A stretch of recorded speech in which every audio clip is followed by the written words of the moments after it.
All right. Hello, everybody. I'm so excited to have everybody here for this conversation.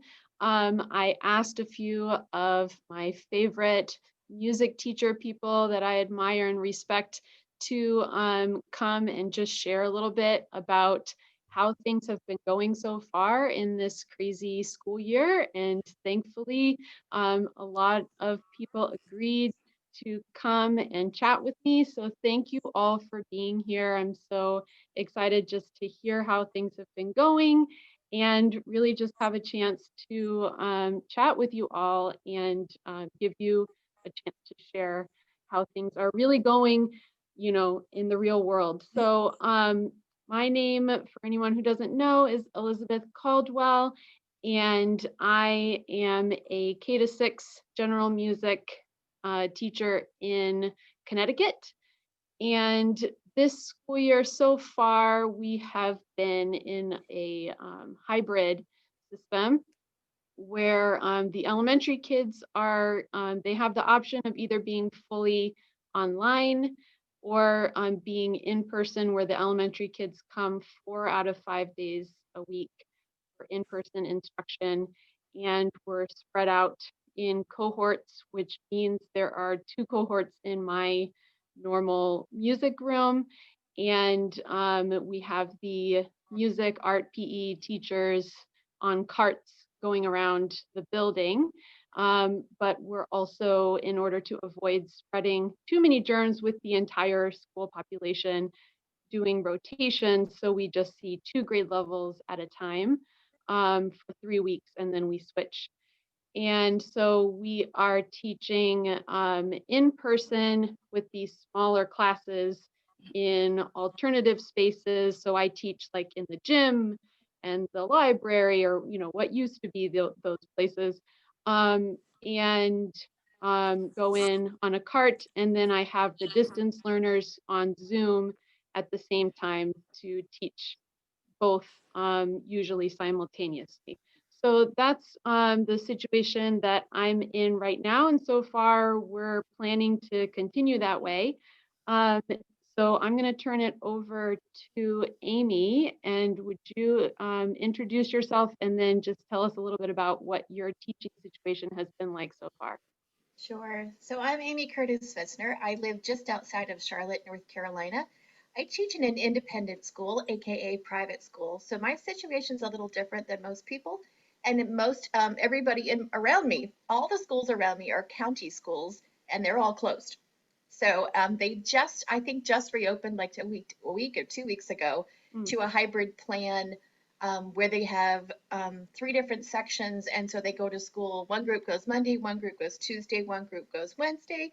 Everybody's asynchronous on Thursday, and then they're synchronous on Friday, which is a lot to keep up with. So I'm very glad that my school chose not to do that kind of system. We are teaching at my school, everybody is there. So I'm a junior K to 12 school, which means we did things a little bit differently with our different divisions. So we have our lower school, which is the elementary division. Middle school's on a totally different system, along with our upper school or high school. So our middle school and upper schoolers started out being on hybrid. Every other week they were at school. The weeks that they were not at school, they were swiveling. And we have this new technology called a swivel, which is a robot that sits up on a stand with an iPad on top of it. And then we wear a marker, which has a microphone that follows the teacher around the room, which is a little weird. And sometimes it's not great. But usually it works pretty well so that the kids at home could actually swivel in. So in my teaching situation, all of our students returned junior kindergarten through 4th grade is the elementary division. We call it lower school and private school, and that's pretty standard for most independent schools. And my situation was very different simply because I am high risk. I'm immune compromised. So I started out with teaching students for the first couple of weeks of school. I had everybody, and I was streaming into their grade level classrooms, which was really interesting and not so great. So then I talked more with my doctor, and we decided that I could go to half my students. So I have 6 grade levels, so I started by having junior kindergarten, kindergarten, and 1st grade remained in their classroom, and I would still stream in. And then second, third, and fourth graders could come to my room. Now I have an 8 by 6 foot plexiglass wall, and I have an air purifier, and I have a dehumidifier, which runs 98% of the time because I have moisture issues. So imagine all of that going on. So ended up having to buy a headset and do all that craziness, and that's been fun. But it's been so much easier to have students in my classroom. And then just about a week ago, I was given an ultimatum by my school to either return to teaching all my students full time, or would have to take a leave of absence because they just didn't feel like this was best practice. And I agree completely. It was very hard. So I've had all my students back in my classroom for the last week, which has been amazing and wonderful. And actually had to go back to my doctor again and have another conversation about having everybody in my classroom. But so far in our school, we've had 3 cases of coronavirus, but they've all been in the upper school by those teenagers. So everything has been going really well with our students as of now. I also have, at the same time that I had students in my room, I have virtual learners because we offered it as an option for our students to be able to stay at home if they had medical issues or older family that lived with them. And so we have quite a number of virtual students. And about every 3 weeks, we offer them the option of either returning to school or switching out and going home, so that there's that option and that flexibility for students to return. Now, of course, right now, I've had 6 students just go into quarantine because of family members who have possible exposure issues. We have a lot of doctors at my school. It's a lot of medical personnel, and so we get a lot of exposure issues simply because of that. So at the same time that I have my students in front of me, I also have on the iPad on the swivel home learners. So I'm playing tennis all day long and asking students if they're good at home, and then making sure every Friday to leave materials at the front office. For the next week, I just delivered bucket drums up to the front of my school yesterday, Friday, so that all my students could have bucket drums in 4th grade, that we're doing a bucket drum piece as a concert performance sort of thing. We're just going to record it. But it's interesting to be doing the home learners simultaneous virtual learning and doing face-to-face learning at the same time. That's a very interesting setup. For sure. So Carissa, would you go next? Sure. Hi, everyone. My name is Carissa Duncanson. I am a K through 8th grade general music teacher in Detroit Public Schools Community District. So I'm in Detroit, Michigan.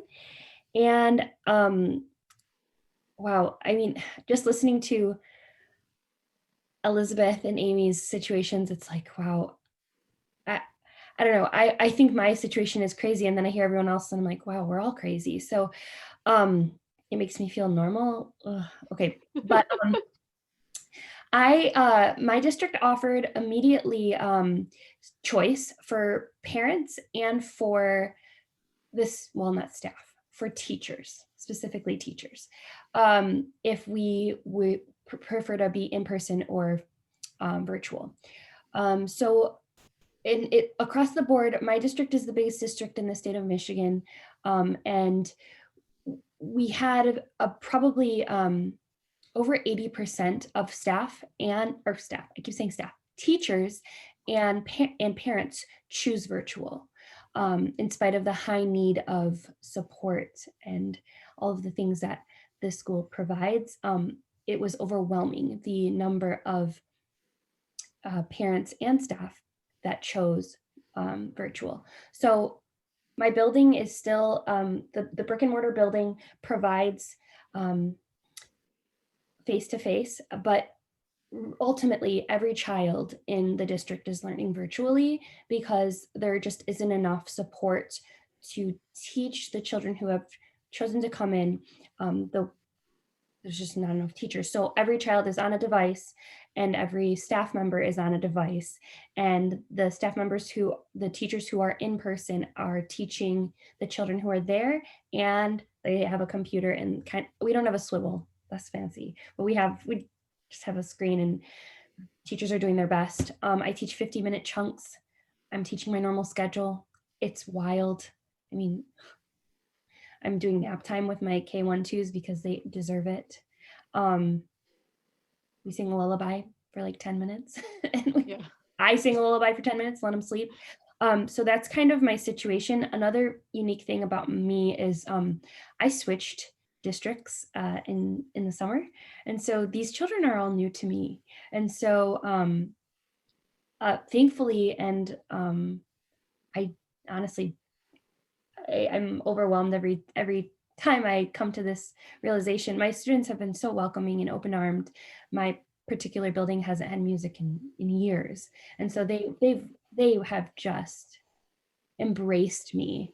But with that being said, I feel so disconnected because I'm here in my house and I'm have 350 new faces and names to learn. I don't know my staff. I don't know my building culture, like I do, but I don't. So that's been a huge challenge for me, along with the 50-minute blocks. So I teach about 5 classes in a day. I have a prep and then lunch. So I teach 50-minute chunks 5 days a week on a computer. My neck is like broken because I'm like constantly on the screen. So that's my situation here. It is not, Michigan is very different. We have a huge variety because we have a significant rural communities within the state, and they have very different situations. So it's kind of like a hodgepodge wherever, depending on where you live in the state. So yeah. So what are you using? Are you using Zoom or? No, we're using, sorry, let me be professional. We are using Microsoft Teams, and I have a lot of grievances with the software. But we use. So you're using Teams, and so most of your kids are coming into your class from home, but then you have some kids who are in the school building, but coming into the same class. Correct. Yep. Okay. Yep. And it's overwhelmingly younger children, which are the ones who need more help when using a device. Mm-hmm. So, I mean, essentially they're like learning, every district and state and school call them different things, but like a learning lab or like it's just it's not a classroom. It's a place where the kids get logged on and can go to class. Right. It's a physical room where they're being monitored by an adult. Helping them put in their passwords, basically. Yeah. Yeah, right. Yeah. So I'm assuming we're almost done with the first quarter. Second quarter is starting the 13th of November. No, the 13th of November, and or after that. And we were given the option again. So they're still pushing people to finish the surveys. I'm assuming this is what it's going to look like for all 4 quarters. Place. I don't know. Yeah, we'll see. And our numbers are going up. Our COVID numbers in Michigan are not plateauing. They are not declining. They are not flatlining. They're not declining. They're definitely going up. And so, and I have had cases in my building. I've had positive cases. So yeah, Connecticut was really low. It was like the lowest in the country for a while. And in the summer when we were planning all of this, and when we started, it was also very low. But now, just in the last few weeks, it started to go up to the point where the governor is, certain just by county and by area saying, these areas should roll back to we have like the phases of reopening. So the state is in phase 3, but you towns should go back to phase 2 and that type of thing. And we've had some positive cases in the building, but none that have spread. So that's been. I think the next few weeks are going to be very telling, unfortunately. Absolutely. Yeah. And the county where I teach has the highest number of COVID cases and deaths in our state. And Detroit is in Wayne County. So, and Wayne County has overwhelmingly passed every other county in our state. which also happens to be the biggest Black population in the state of Michigan too. So there's a lot of fear, but not just fear, but just like awareness. We have a very different, I mean, COVID has really affected the community that I teach Mm-hmm. and the community that I'm part of. So it's, I don't even know if it's fear. I think it's just caution. And yeah, so, and it's hard because I know that administration is wanting to get kids back in the building. There's such a high need. As you guys know, our schools serve so much more than just education. And it's not just education, but there are a lot of needs that are not being fulfilled within the community or within the home. And so that falls on the shoulders of, and has fallen on the shoulders of the schools. So it's hard to toggle what exactly to do. And so I get why we're doing student choice and teacher choice, but it's rough. It's rough. There's no good, I think, Carissa, you're exactly right. Like every time I talk to other people, I feel the same way. Like I'm, when I'm in the thick of my situation, I'm like, this is the craziest possible thing ever. And then, you talk to other people and it's like, basically the whole world is crazy right now. And there's no one good answer. Like it just stinks. But there are, I mean, in a minute too, but I think, one thing I would love to talk about with you guys is just dealing with that unknown is so hard for us. And I would love to talk about that after we hear from Leah.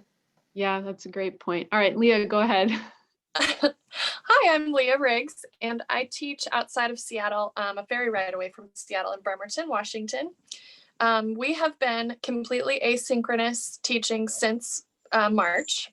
So I don't get to see students. I haven't seen actual children in front of me since COVID hit. And that's been the biggest, hardest challenge for me.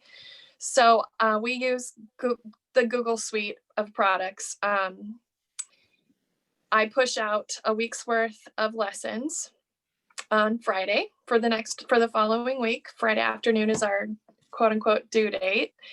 And everything is videotaped. And then I collect work. So yeah, completely asynchronous.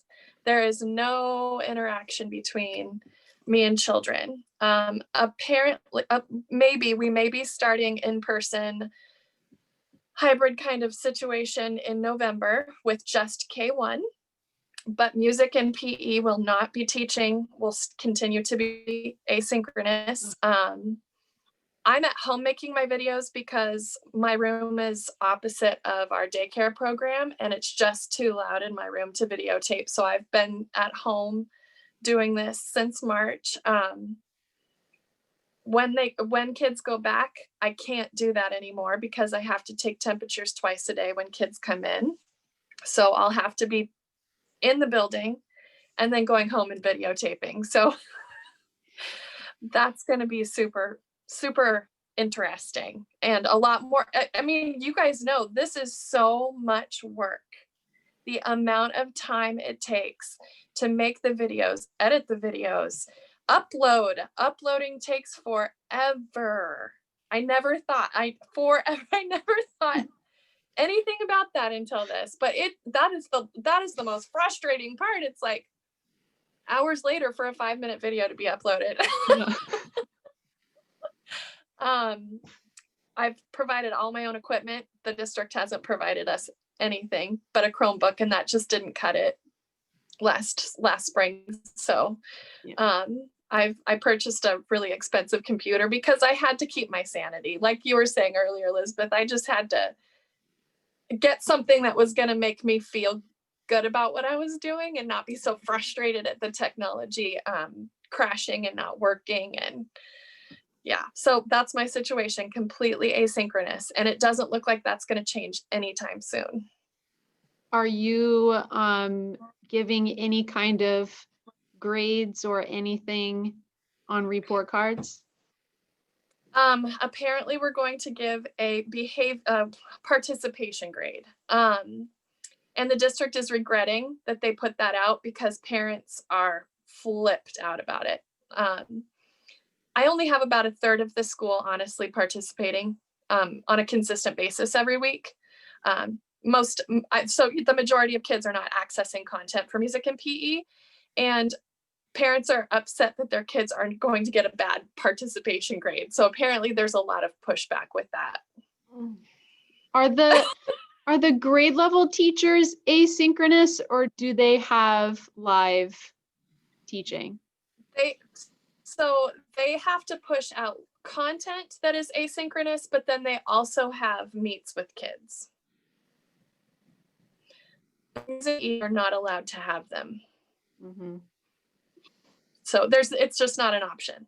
They have said from the beginning, no, you cannot do that. So yeah, very difficult. I can honestly say the rules change weekly for what we're allowed to push out and how much content we're allowed to push out. It's never the same. It's always like the new rules change Thursday afternoon after you've got all your content put together. It's been really frustrating, to be really honest with you. It's been very demoralizing. I don't feel valued by my administration. I don't feel supported. It's just, that's been super, super difficult. I take a lot of pride in my job, and I just don't feel like our school district really values it. I think that's something that and it makes me scared for the future. Yeah. I think a lot of music teachers are feeling that this school year in different ways. Either because, some music teachers have been completely taken out of teaching music entirely and had their programs cut. And they're like, guess what? And there was one point I was on the district's reopening committee for my district, which was really great that they included me. But there were definitely points where people would throw out like, well, the music, art, PE teachers could, monitor these secondary cohorts. And I'm just like, I am not going to be a computer lab monitor, and then even now being on a cart and being in these, different situations, there's so many times where, as much as I do think my district has done, as well as better than I would have expected. Yeah, I do feel demoralized and often undervalued, just because there will be things like, oh, well, we forgot to tell the music like they forgot to tell me that one of my cohorts had been quarantined and they were at home. So like I went to go teach them in the gym. Guess what? They're not there. They're on Zoom waiting for me. So like it's all these, when you're in this kind of, it's bad enough in a normal year, but I think when things are extra crazy, it just comes out even more. So that I do have to say though that I think a lot of times that comes across as an intentional slight to music teachers, and I honestly don't think it is an intentional slight. No. I know for my administrator, who is brand new to our school this year, she started July 1. It's an impossible situation these administrators have been placed into. So I guess I am trying to just be mindful of the fact that they're trying to do 7 people's jobs right now. They're getting, thousands, literally thousands of parent emails a day from parents who are unhappy, concerned, frustrated, overwhelmed, trying to work, being a single parent, trying to manage their kid getting on and offline. And then they're trying to take care of all these employees at the school. And I just think it's one of those things where it's the last thing on their mind. And no, it should not be. But we all need to have a little bit of grace with each other this year, or a whole lot of grace with each other. And I think that includes having that grace with our administrators and our supervisors and all those people in those positions that, good Lord, I would never, ever want to be in those positions. But I think it's an impossible situation right now that they've been placed into as well. And we're all building the plane as we're flying it. Yeah. So there's no prescribed way of doing teaching in a pandemic or handling a school in a pandemic. And I just think we just have to be patient, ride it out. This too shall pass, and we'll come out the other side and there'll be something else. But I do think that I do believe, truly, I do believe that it's not an intentionality in trying to slight or shortchange the kids and their music education or us and our teaching. I think it's just this situation has put them in a really bad spot. Yeah, I agree with you. I think it's, on top of the stress of being in this situation in general, that's something that music teachers are dealing with for sure. It just adds to stress. And that's something that's, important for us to recognize, I think, because we already feel like we're undervalued as a profession. And that's been kind of magnified for a lot of music teachers this year for sure. But yeah, I totally agree with you. I don't think anyone is like out to get people, but it's I think there definitely probably are some of those people. I think you're a little bit wrong about that, honestly. I think people are people and humans are humans, and there's always yin and yang. There's always the good and there's the really ones that really should not be administrating a school full of kids or people. I think districts could definitely work on their messaging a little bit. I think that could be a really good thing to work on right now in a lot of situations.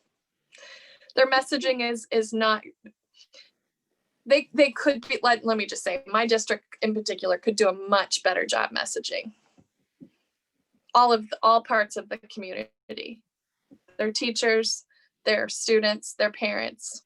Mm-hmm. Do you, Leah, is your district a small district, a big district? Where are you in Seattle? In our state, it's a medium-sized district. So to give you some context, we have 12 elementary schools, which isn't a huge amount, but yeah, okay. 12 elementary schools, 4 middle schools, and 3 high schools, and 1 secondary school, which is a 6th grade through 12th grade.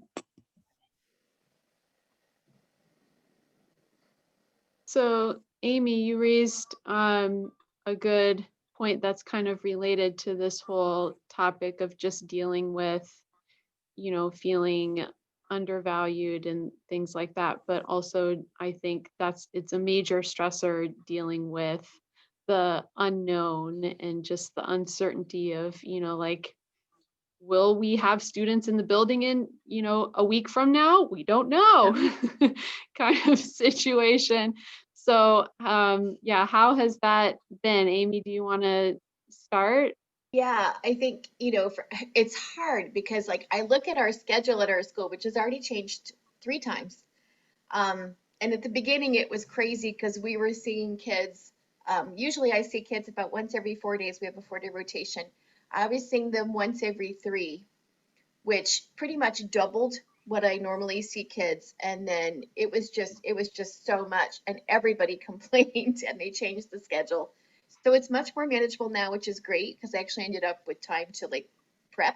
But then I look through my schedule and I go, I don't want to plan 2 weeks ahead. I don't want to look ahead at where like I might be in mid-November, because I may have to like radically, I'm not going to like even go there. My schedule is like printed out through like the end of November, but then I was like, nope, not going to touch that, because then our school decides sometimes like we're going to throw in, like we decided to take off the whole week of Thanksgiving, because usually we have a big Grandparents' Day celebration, the Tuesday before Grandparents' Day, and it's only a half day, and then we have school Monday and then a half day Tuesday, and then we're out. Well, they decided this year we just needed to have like a mental health day, so we like took out the whole schedule that week, and I'd already like printed out. I do my lessons on Post-it notes, so I'd already gone through and I was like, well, that one's gone. So we have to make a new one. But the uncertainty thing is just, I don't think anybody deals well with living in that constant unknown. And then, if we're trying to get our kids learning a piece of music, however that looks and feels today, it's hard to say we're going to do this next time, or we're going to continue with this lesson next time, because there's the rub of we may not be doing this next time. Like I was at a workshop yesterday with Beth Nelson, who is an amazing ORF practitioner, and she just got moved into being the principal for her building. Like it sort of like literally happened like overnight. And she was in the middle of recording these pieces of music with her students, got through like half, and she's like, well, we'll come back to that in January. Because, that's the ever-changing way that things are going to be this year. I kind of look at this year like it's a kaleidoscope.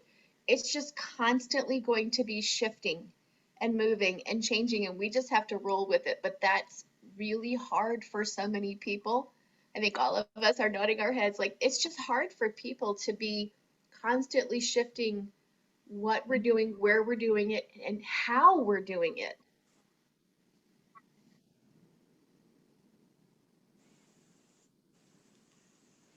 I was just going to add on, so much about this year has been unknown. So for me, it's weirdly become my norm, which I am like Elizabeth, I love my planner, and right now I'm looking at it and it's just blank because I'm used to just like, okay, plans are not happening. Like it's just not. So I've been, to cope with it and to cope with, I think Leah, you said a third of your student population is participating. Same. Like my middle schoolers are a little bit more, they have the skills they know how to log in. They know how to, they kind of did it this spring. And before that, they have phones. Like my middle schoolers know, even though I teach in a population where resources aren't always flowing, kids, they find ways to get phones or access devices. So my older kids are a little bit, I have more participation, but because of the low participation, that does provide, like Aimee said, okay, next time none of y'all are going to be here, and I'm going to have a whole new slew of first graders. So I've been being really consistent, and in my lessons, we do damn near the same thing every time. And like and because my class is so long, we always do a hello song. Yeah, I might alter it or change it a little bit, but I'm doing a hello. I'm gonna do a story. We're gonna move around. We're gonna take a nap. We're gonna do that. Like we are gonna do this set. So I've been trying to establish some type of routine, even like amidst the uncertainty. So like when they see me, they're like, oh, we're gonna sing hello. Like they know that when they see my face, there is some type of consistency amidst the uncertainty. And I know you guys have a amazing classroom procedures and things that you like your kids like, oh yeah, that's what we do here. So I've been trying to rediscover those things in a new school and a new climate, and try and just like hone in on those things. Another stressor for me is my district being so large. And I mean, Detroit is very iconic and people have a lot of pride, which they should, but like, especially in some of these Detroit arts programs that have gone on for years. And I mean, we have such a high influence of Motown, and Berry Gordy is like, everything is here. So from my administration, we have an arts director who, they are wonderful people, but I feel a lot of like pressure to like do, like perform and like do all these, like we have this opportunity to like record, and I'm like, I am not, it's not happening. So and that uncertainty, like I feel like that's a huge loss for my kids, for me, for the parents, for the community. And so I'm struggling with that part too, from like the performance, that performance piece. Like that's part of what we do and who we are, and that's a huge loss. And so trying to figure out how to kind of give those experiences and cope with not having those experiences, yeah, is a definite challenge. But routine for me has been, and then routine for my personal self, like my own health, like I'm still struggling with that. I mean, I finding things I totally agree with you on that. Go ahead, Leah. You saw my big laugh there because I was like, just that oh, yes. personal self-care. Huge. Yeah. The personal self-care is key. I started a workout program a year ago. I am so grateful that I had already got all of those routines in place for myself before all of this hit, because getting up at the same time every day, going to bed at the same time every night, drinking a gallon of water a day, having a workout routine already established totally saved my life. I don't know what I would have done without it. I would have gone insane. It is totally my release. And it's the only thing keeping me from completely losing my mind. I'm so grateful for that. If you don't have a self-care routine in place, it is 100% worth it. Yeah, and Carissa, I want to speak to your when you mentioned about your lesson flow and your lesson structure.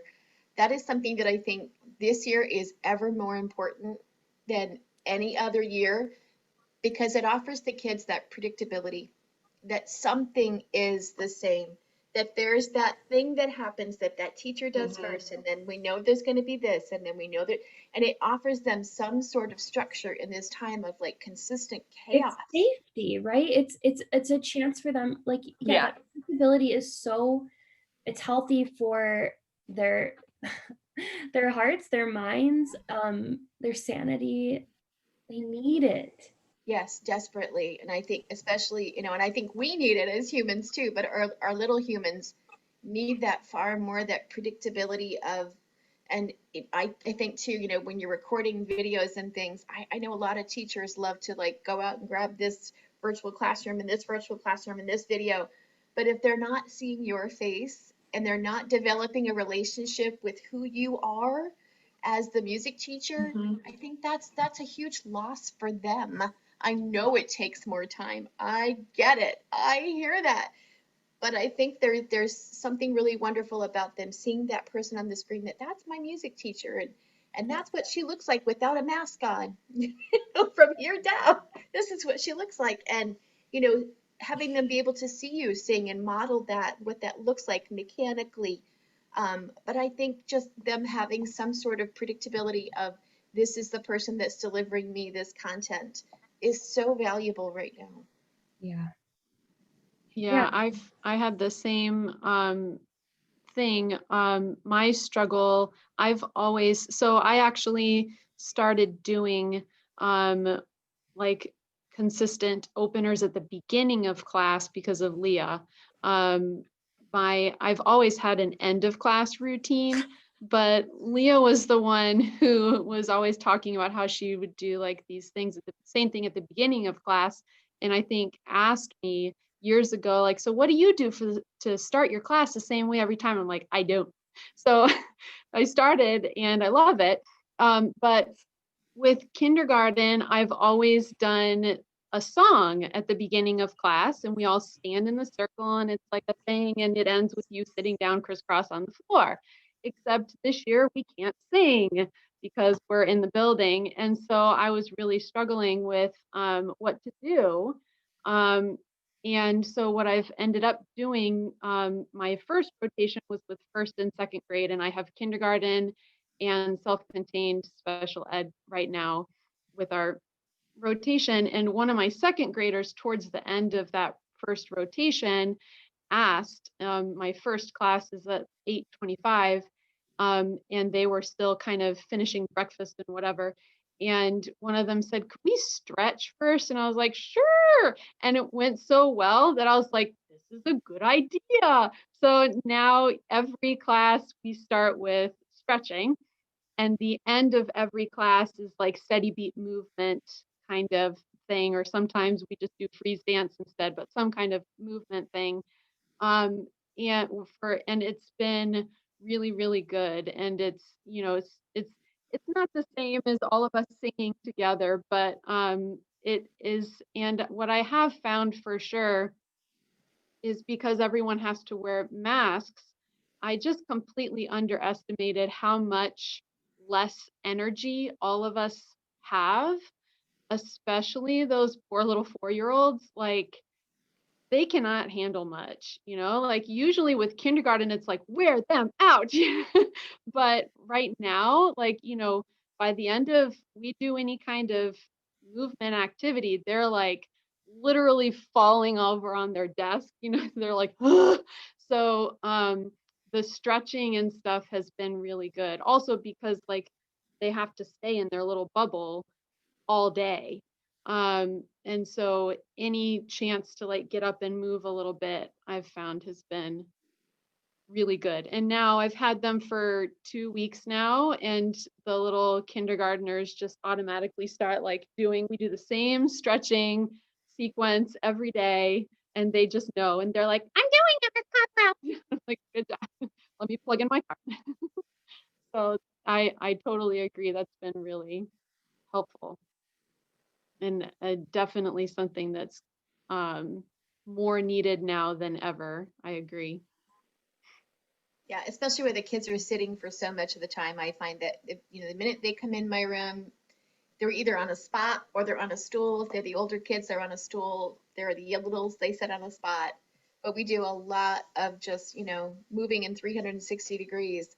And that's very, very helpful for them to be able to do that. And I also find that one of the things that I have talked to my kids a lot about is we don't use the words. We talked about this as a music department at my school. Don't use the word dangerous and the word singing in the same sentence. And that, I've told my kids, like, we're just singing differently this year. It's just going to look and feel different. And we're going to sing in our heads, and we're going to sing in our hearts, and then we're going to sing loud and proud at home. And my kids can, when I say, where are we going to sing? They're like, heads, hearts, home. Like, they've got it. They know it. And so, like, every time that we do a song, because I still want them to hear singing. I still want them to, and then they go home and they sing it. And I get some cute little comments and some cute little videos of them, like one child in their underwear singing at the top of the song. So I'm like, awesome, great. But I still do want them to hear singing and to think about singing without the context of it being something that is dangerous, because I think that can really set up a lifelong fear of what singing can do. So I think we just have to be really careful about how we approach the language that we use around singing. So to just add a question, what I am struggling with my younger classes. I can tell my fourth and some of my third graders are they're already getting that self-consciousness going. But with my like K1 2s, I'm like, if you're because they're coming from school and home, what would you guys suggest? Or how would you suggest to kind of guide that type of like singing when I have kids at home? Should I just really teach that mantra of heart, head, or home? And if you're at home, then you can sing out. I just I have not I been do that with my virtual learners because I don't have them open up their mics. And so I say, if you're at home, I want to see you singing loud and proud, because if they open up their mics with the lag thing, Oh yeah, it's bad canon time. no, turned off. Yeah. So I approach it as, if you're home, you sing right out loud and proud. And then for those of you who are at school who are learning this song, when you go home, you can sing it loud and proud too. And that's just the language I use, because to me, I want that consistency of them hearing that we're going to sing at home. If you're at home learning, you're going to be singing loud and proud. I want to see you. But if you're in the classroom and we're learning some kind of motions to go with the song, because mostly that's what we're doing if we're singing in our head and our heart. I also say hands too. I say heart, head, heart, hands, home, and sometimes humming. But the main one for the little ones, I just say head, heart, and home. But for my older students, we're doing either a lot of sign language or we're adding a lot of creative movement or motion to the song. But I think that consistency of home being the place that we're singing right now is what I'm using. That's an interesting point, because you have mostly kids, the majority of your kids are at home, and then you have a few kids who are in the building, whereas mine is, in some cases it's like 50-50, but I'm building my lessons primarily around the kids who are in the room. So we're doing a lot of chanting, and then a lot of like listening and doing things along with recordings of singing and that kind of thing. So, and that was something that I was really conscious of too. I've been thinking a lot about how to try to avoid, like, how am I going to get this culture of singing back? Like, this is my year 8 in my current school building, and I worked really hard to build this culture where my 5th and 6th grade, I have a 3rd, 4th grade chorus and a 5th and 6th grade chorus. Normally it does not exist right now. Yeah. But the 5th and 6th grade chorus, I had like all these 12-year-old boys that were signing up, and they were all excited about auditioning for solos, and they'd get up there and like belt it out. And I was really proud of that, And now I'm like, we're going to go a whole year without even singing in the room. And for me to not be able to establish that with kindergarten. And so I've been really, when I explain to them that we're not singing, I always just say that it's because it'll get our mask too dirty, and it's just not, you get kind of gross because since we have to wear our masks, but whenever you're not wearing your mask at home, you can sing, kind of thing, is kind of my quick explanation. And then I move on with my life. But I definitely, just because it's so hard to figure out how to teach the concepts without any of us singing, I end up, even those classes where I do have a lot more kids who are virtual learners, I end up not having them sing most of the time. I do have one self-contained special education class that is only on Zoom. And so with those classes, I'm able to sing. But otherwise, I end up, just because I have to build my lessons around not singing, I end up not doing singing in the lesson just because it's mostly in the building. Yeah, and I'm face to face with my kids and just have a couple virtual learners. So I screencast myself singing the songs that we're going to be learning in the classroom, because I'm not actually going to teach it to them, with like I normally would. But then we have an activity that goes along with that, or I'll include like a B section that's a speech section.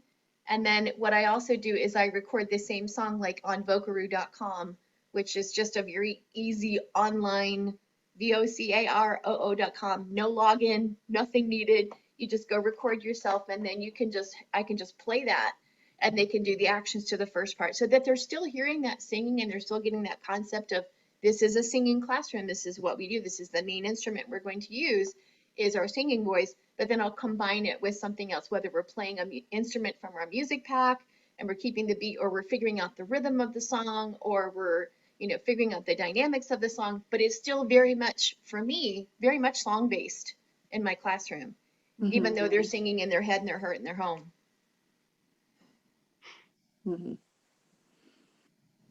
So I want to get your thoughts, and I specifically reached out to you all because we are all in such different kinds of teaching situations. And I think there's a good chance all of us will at some point in the future be doing all of the things that the others are doing with the way things keep changing. So what are some of these silver linings, or some of the positives that you've seen, or good things that you see coming out of this and out of your current situation?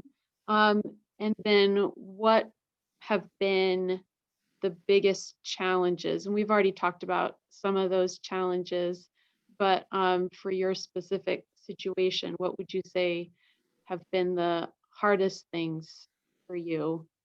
And anyone who thinks they have an answer, feel free to go ahead and go first. Well, my biggest challenge was just being in a new building. I can go first. I feel like one of the positive things is that whoever's accessing the content is getting to, like, these families are getting to see what music education is, and they have never been able to see that. So it's like, lifting the curtain and letting them in, and letting them see how joyful and wonderful it can be. So it's a great advocacy tool for sure. And I'm really thankful for that.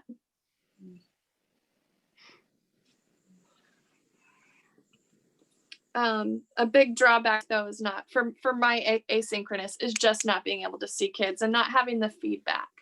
So I have no idea what's going well and what's not going well. I can just hope that they're enjoying the content, that they're doing the things, but I really don't know. So those are the two, like, really great thing and really not so great thing. Yeah, it's like you're putting stuff out into the void and then you're just not getting anything. It's so hard. Yeah, it's all one way, which is not what teaching is. No.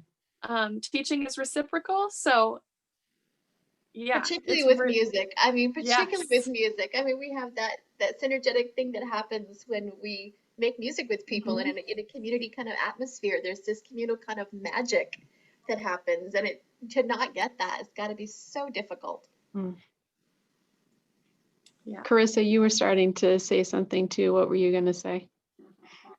Well, I love the advocacy piece because my building, being in a new building, that's my biggest challenge right now, is being in a brand new school district, brand new community. That's been, I mean, on top of this crazy thing that we do right now, which is teaching. But the advocacy piece is huge because I have parents who my school hasn't had music in about, I think, 10 years. So they have no idea what music ed would look like. And so I have parents, but the community is musical, like that's what we do. So I really enjoyed seeing parents like kind of doing, especially with my young learners, like they're doing the movement with us, or like they're like, they put their head over like, who is this crazy lady with a cat puppet? Like, what is happening? I want to know what's going on. Or little siblings, like babies are in their diapers, like the crazy music teacher's on the screen, like they want to come. And so it's becoming a like you said, Leah, a huge advocacy for what music education is and why it needs to be valued. And it gives parents a perspective that they normally wouldn't, a window that they wouldn't normally have. Yeah. And then with another huge pro is just the connecting that I've been able to make with not all of the kids, because not all of them like to show their face or feel comfortable or have access to. Access is so big, but for the ones who do, I am able to really connect with my kids and just like have really special human moments, like just really I have a fourth grade class, or not fourth grade, I have a sixth grade class on Friday afternoon. 5 kids show up. They are so done after a full schedule from 8:30 to 3:40. They're not like, I have 6 kids that show up, but with that class, I have one girl who clearly needs me, and she and I mean, we sing to each other. We involve the other 5 children kind of who choose to participate, but it is very obvious that when we get out of this, she and I will have a very strong connection. And I have a couple other students who I've been able to just vibe with and just get to know really deeply, that I don't know if that would have happened, maybe in normal pre-COVID life, but so I'm really trying to find those moments and cherish them and see them as like, this is the beauty that can come out of this when there's so much like crap. But like that, I will cherish that. I do cherish that relationship that I have with that specific child, because she's been healing me and I've been healing her in a way, and we have each other.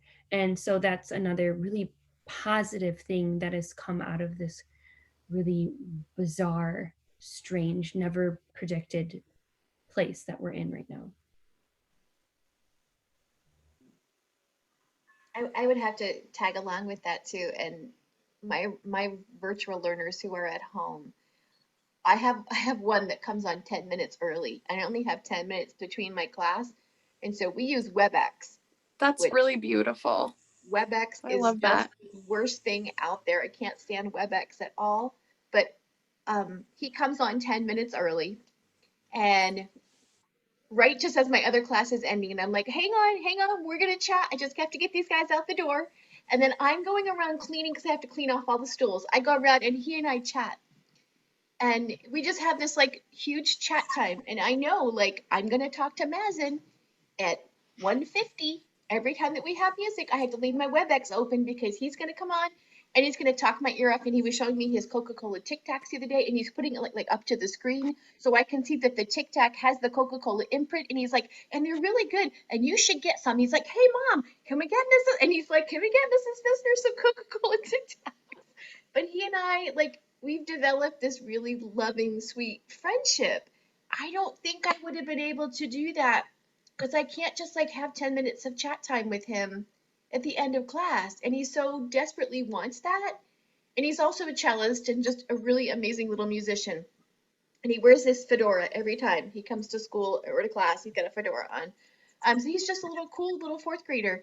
But like I love our little conversations that we have, and I'm like cleaning stuff off, and I'm like chatting with him, and I'm like, the robot's following me around the room, the swivel, and so.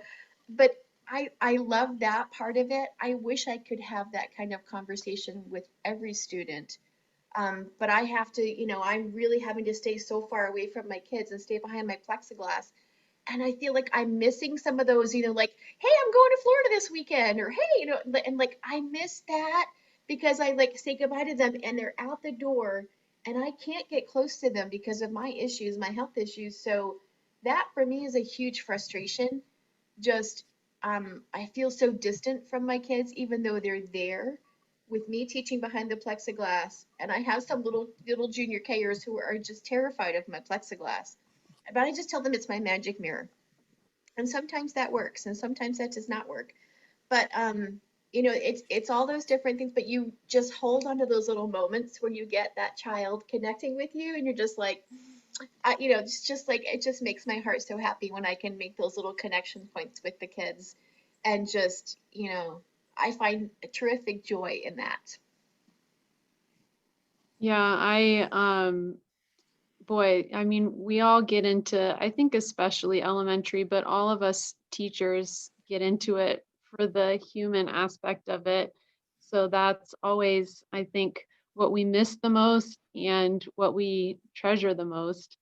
And I found the same where I really feel that the parents and the families of my students are I'm able to communicate with them so much more than I ever have in the past. Like I used to, I've been doing for years now. I give one written happy note at the end of every class, and I, rotate through the kids so that they each have a turn or whatever, and I send it home with them, and I do it at the end of every class period. And this year we can't like hand out papers really. So I started using, our school has like class dojo to communicate with families. So I send a dojo message to one family at the end of every class instead. And I do it in front of the whole class, like, oh, I'm going to send a message to Jamie's family to say that Jamie did a great job dancing or whatever it is. And so, I'm sending that message directly to the families as well. And so I've gotten a lot more like messages back from families. And I had the same thing, Carissa, where I've got, family members in the background, like joining in the lessons, or like after the first day I've one family that's new to our school and don't seem to have had any music background before this. And so after the very first lesson where I was reviewing quarter notes, eighth notes, and quarter rests with the first grader, she sent me a message and said, like, can you please tell me where I can review with my daughter these music dots? My child does not know about them. And so I was like, sure, you can, this is where you can go and look at the recording and blah, blah, blah. And sure enough, she showed up the next day and she knew how to like say and clap the quarter and eighth notes and whatever. And then, you know, we started doing like solfege for me and Sol. And I see her hands, the mom's hands over on the side. She's like looking and, you know, I was like, yes, I love this. This is so great. That's definitely been a huge positive. And I think just the district being forced to develop the infrastructure of now we have one-to-one devices, which we didn't have before. So for me, you know, I had done donors choose projects and collected 3 Chromebooks, which I was like, ooh, I'm so tech fancy now. And so I would have like 3 kids sharing one computer and we'd do it as like a center. And I was like, ooh, look at all the technology. Now they all have their own device and there's so many things that we can do now that I'm hoping we can carry over when all this is over. Because yeah, there are a lot of things that I'm learning too, which is another, you know, positive. I've had to like figure out how do you teach echo and call and response songs without singing in the lesson. And so I've found some new chants and, you know, lesson activities that the kids absolutely loved that I'm definitely going to keep, you know, and add it back into my other stuff when we go back to normal. So, you know, there have been a lot of positives. I think the biggest challenge for me is just how taxing it is mentally and physically, trying to keep track of where am I supposed to be right now? You know, how do I, you know, I have 5 minutes to get from here to the other side of the building, but I also need to start the Zoom for the next class because they're going to start logging in. And I need to, you know, stop the recording while I'm walking down the hallway because I have to post the recording at the end of the day. And, you know, that kid doesn't have his mask on, you know, so that stuff is, I think, the biggest challenge. And like, oh, there's no internet in this room, so I can't have them use their, so that's what I continue to struggle with the most, I think, is and I think for all of us, I try to keep reminding myself, it's like we're all, I mean, everyone has, this has been said many times, but it's like we're all first year teachers again. And I remember now that I'm mentoring new teachers, often I always say to them, like, yeah, I remember how much brain power it takes just to teach a lesson when you're a first year teacher. And that's kind of the situation we're in again, where like after you've been teaching for a while, there's so much you can just do without thinking about it. And you like give a look to the kid over there while you're conducting this thing, and you like take an instrument away from this kid, and you do all of that and you're not thinking about it. But now we have to think so hard about everything that we're doing that it can be, because everything is so different, that can be really challenging too. But that's going to continue to be, I think, a learning process for all of us. But that's so interesting that for all of us in all our different situations, that ironically, advocacy is something that we've all seen positive coming out of this. So that's really good to hear from everyone, I think. So I don't want to, I could talk to you guys all day, I think, and keep listening to your stories and hearing what you're doing.